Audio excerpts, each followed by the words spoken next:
Now, we are getting reaction right now from Congressman Doug Collins. He is a Republican from Georgia. He's the ranking member of the House Judiciary Committee. And, Congressman, it is good to see you this morning. Thanks very much for joining us.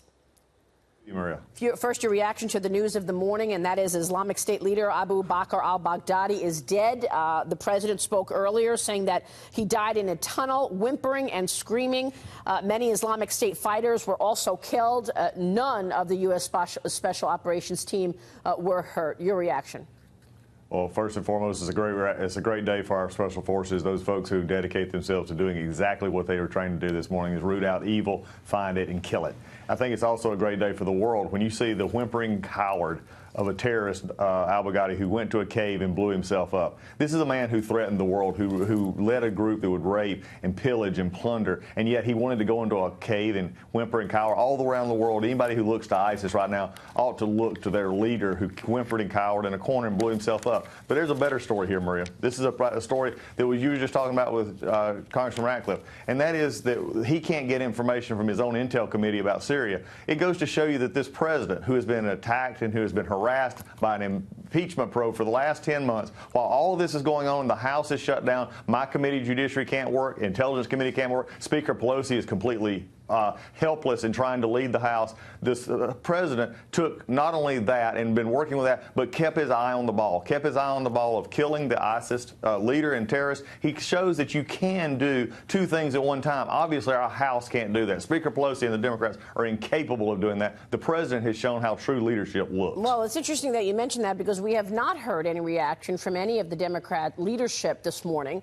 I was looking earlier on Twitter and on social media for any statements. We have not heard any statements that, in fact, the news of the day is that the leader of ISIS, the worst terrorist organization we know, has been killed by our special operations. So by any stretch of either side of the aisle, one would think that this is a major victory for the United States and the world, frankly. You would hope, but Speaker Pelosi and Adam Schiff and Chuck Schumer they're just focused on one thing. That's an election next November. I mean, when we look at what is happening here, and again, this should be something celebrated by all parties, no Democrat, Republican, Independent, especially Americans and especially world. ISIS separated themselves. Their leader, al-Baghdadi, separated themselves out and did not want to participate in the world as we know it. They did not want to be a part. They wanted to kill everything and be a part, disrespect themselves from everything that a civilized world knows. Yeah. Everyone this morning should be praising that. And to see the silence on there, maybe they're upset that maybe their impeachment headlines are knocked off the front page for a morning. Maybe they're just worried that they don't know what to say. But I would encourage the Speaker, this is a good day for America. It's a good day for this administration, and it's a good day for everyone who serves. And in terms of the John Durham investigation now, a criminal investigation, this enables them to call and panel a grand jury and subpoena witnesses. Who would you expect to be the people that the grand jury would hear from in terms of this criminal investigation?